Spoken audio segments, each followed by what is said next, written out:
Esta palestra visa principalmente completar a palestra e conferência feita no decorrer do 20º Congresso Latino-Americano de Ortopedia e Traumatologia, congresso esse onde nos pronunciamos sobre o aparelho extensor do joelho na artroplastia.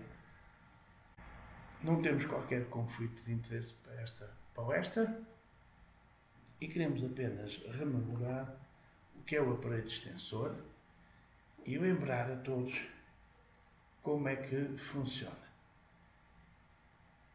Nomeadamente, a troca femoral e o mecanismo de baioneta. Vejamos que a rótula vem de lateral para medial, encaixa perfeitamente entre os 30 e os 90 graus e depois, a nível dos 140 graus, tem um contacto, nomeadamente nas suas extremidades. É exatamente esta situação que é de difícil reprodução, de tal maneira que os primeiros modelos da artroplastia total do joelho nem sequer contemplavam a substituição da rótula. A maior parte deles não a substituíam, embora depois a médio prazo se tenha mostrado que em 20 a 40% dos casos os doentes tinham dor anterior do joelho, mas não tinham instabilidade patelofemoral. Isto foi já há quase 4 décadas e os ensinamentos que foram ditos foram colocados no sentido de melhorar quer o desenho da troca, que era um problema mecânico de construção da prótese, quer inclusive o seu tracking e a patela. Claro que na história normal, quando não há uma solução total, temos estas dificuldades, começamos por não fazer, depois é feita a substituição sistemática, isto é, passamos de um extremo ao outro e é com essa atuação que passamos a funcionar. Embora a gente note que existe a colocação de uma pequena membrana de fibrina a nível da patela. O que nós começamos a ver foi que a rótula, nomeadamente no início da década de 90 e até à década passada, mas sobretudo no final da década de 90 do século passado, era a maior causa de disfunção, era a maior causa de insatisfação após a implantação de uma prótese de joelho. Podemos dizer que, inclusive, as estatísticas ainda mostram que 50% das revisões da artroplastia são por causa da articulação patelofemoral. O aperfeiçoamento da técnica é que nos melhorou e nos permitiu, sobretudo, passar de uma incidência de 12% quase no ano 2000 para uma incidência de quase 1,5%. Não é só esta a complicação, podemos ter falta de cuidado e ter um arrancamento da tuberosidade arterial anterior, que é um dos graves problemas. Podemos ter rupturas tendinosas e depois temos desalinhamentos patelofemorais, nomeadamente subluxação e luxação. A patela baixa é muitas vezes considerada uma grande complicação, mas falando da nossa experiência, é a menor das complicações e dos problemas. Os outros assuntos são objeto de uma conferência própria. Na nossa última revisão e nas casuísticas que vemos, varia a taxa de 0,5% a 29%. Quanto menor a experiência em implantar artroplastias por parte do cirurgião, maior as complicações. Quanto menor a experiência em fazer o botão patelar, maior as complicações. Vejamos aqui 2 exemplos nos dispositivos da direita. E o que é que isto leva? Desalinhamento do aparelho extensor, recepção assimétrica da patela ou próteses pequenas e subdimensionadas para a trama. Claro que podemos chegar a situações como esta de completa luxação permanente, mas é evidente que tudo começa no planeamento pré-operatório. E das primeiras coisas que é importante no planeamento pré-operatório é vermos o doente, vermos o ângulo Q, vemos a excursão da patela, vemos a elasticidade do aparelho extensor e depois, durante a cirurgia, há dados extremamente importantes. Eu recomendo sempre alinhar para a linha do Whiteside, utilizar ou não 3 graus de rotação externa face depois à linha epicondiliana e nunca colocar a prótese patelar numa situação externa. Quais são os cuidados que nós temos de ter? Como vos disse, uma técnica cirúrgica impecável. Começa pela abordagem, escolha-se a abordagem que se queira, principalmente das mais frequentes, para patelar medial, via subvastos, a que se quiser. Façam-se as reseções adequadas, as osteotomias, respeitem-se os balanços ligamentares femorotibiais e depois coloque-se bem a patela. E isso é fundamental. Terem atenção, como eu vos disse, o ângulo que está aumentado no joelho de valgo. Terem atenção, como aqui é mostrado no esquema do lado direito, que uma rotação inadequada leva a que possa haver uma translação lateral da patela e logo uma sobrecarga. E isso face, entendendo o ângulo Q, percebendo que está aumentado no joelho valgo e tendo em atenção aquilo que é, na minha opinião, o santo e a senha e a contribuição do Whiteside na sua linha e na identificação da sua linha. Na minha experiência, faço sistematicamente essa identificação e todo o alinhamento é feito em função dessa identificação. Quer substitua ou não o componente. Mas depois é preciso ter atenção o quê? Os componentes femoral e tibial. Porque posicionamentos inadequados em rotação interna levarão a situações como esta que aqui nós temos. Isto é uma luxação ou subluxação lateral com desgaste, dificuldade a descer escadas, dificuldade na mobilidade, insatisfação da prótese. Aqui vemos como é que uma rotação interna do componente tibial que não foi tida em conta e que está aqui muito bem demonstrada no ataque, leva imediatamente a uma situação de tilt e desvio lateral do componente patelofemoral.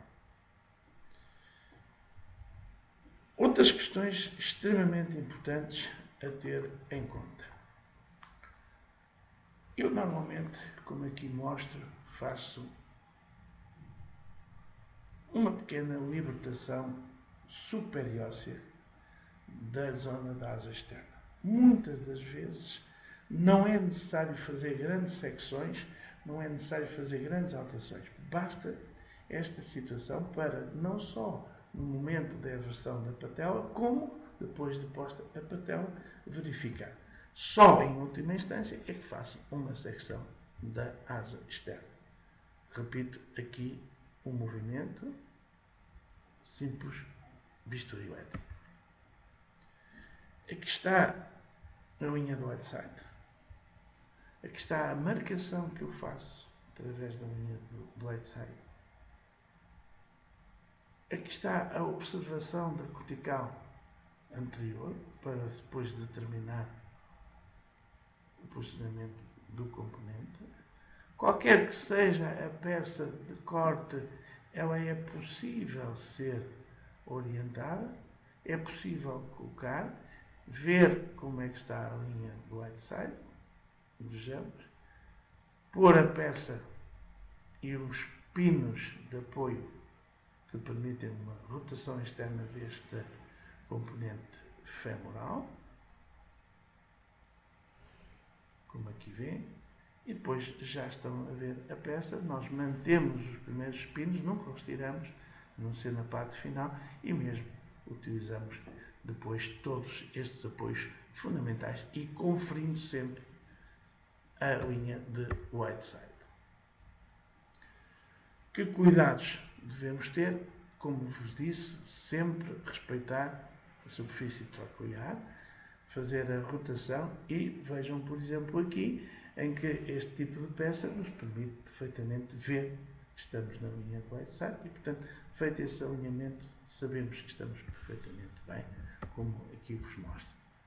Depois, atenção ao técnico patelar e à espessura da patela.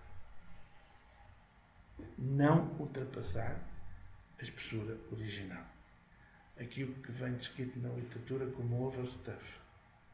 Devemos, sempre que possível, ressecar a mesma espessura que vamos pôr de patela. Nunca o contrário. Tendem atenção, como veem ali o meu dedo e aquela pinça, o bordo lateral. Esse bordo lateral não deve ser ultrapassado. Tem uma zona de cartilagem que nós conseguimos identificar perfeitamente bem. E se nós fizermos o corte a esse nível, aqui está a maneira como nós o fazemos,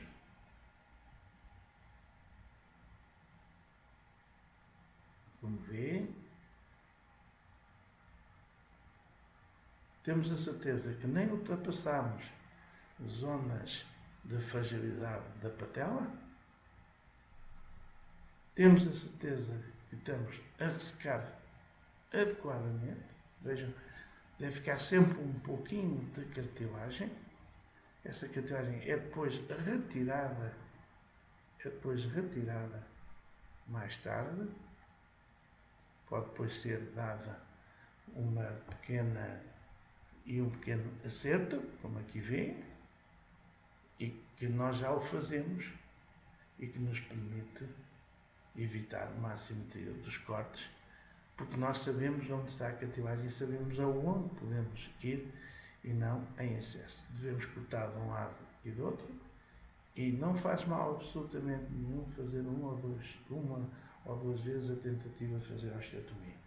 Agora já estamos a controlar, já estamos a ver o posicionamento, escusamos de entrar para a rótula, fragilizar a rótula e manter a sua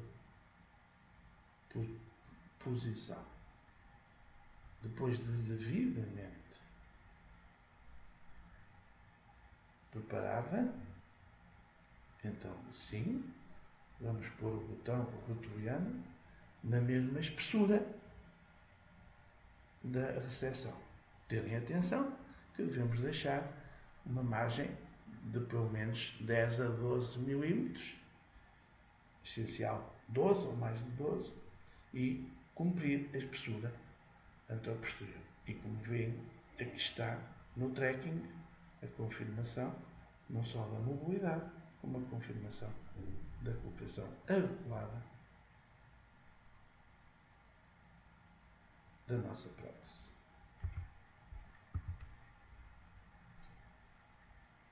Aqui temos outro exemplo.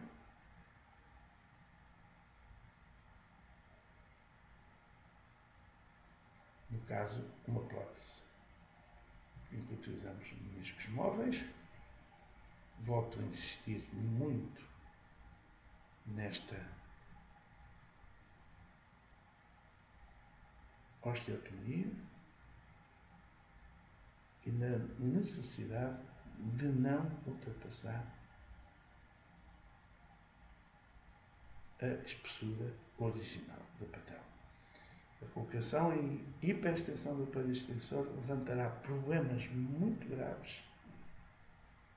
Por vezes, até para segurarmos, nós utilizamos o impactor definitivo da patela. Aqui vem a colocação do componente definitivo, a proteção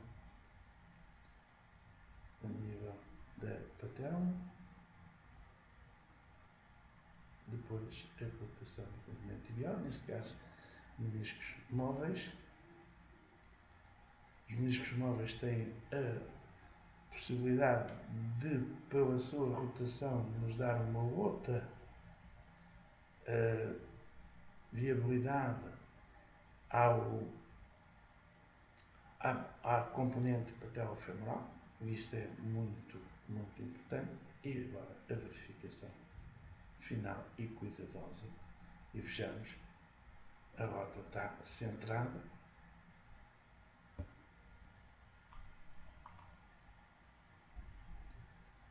Se a implantação for inadequada, temos situações como esta que aqui relato, em que, como podem ver na radiografia, não foi feita a osteotomia como deve ser, não se teve em conta ambos os bordos e a patela estava completamente luxada e houve necessidade de retirar a patela, como aqui vem, e substituir por uma nova patela.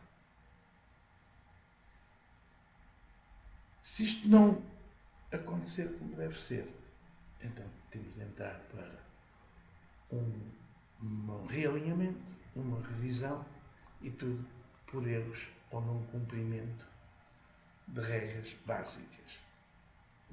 E reaver a prótese é um custo muito elevado para o doente, como aqui vemos, face, mas podemos ter isso em atenção. Por vezes, e são poucos os casos, podemos ter um caso de uma situação de patela baixa, em que temos que fazer uma osteotomia do cruzado anterior e uma pastilha de subida da patela. Aqui está uma reunião anterior com uma equipa extraordinária, argentina, portuguesa, brasileira, todos reunidos em agradável convívio e troca de impressões. E com este recado, quero agradecer a vossa atenção e esperar que tenha sido útil esta exposição.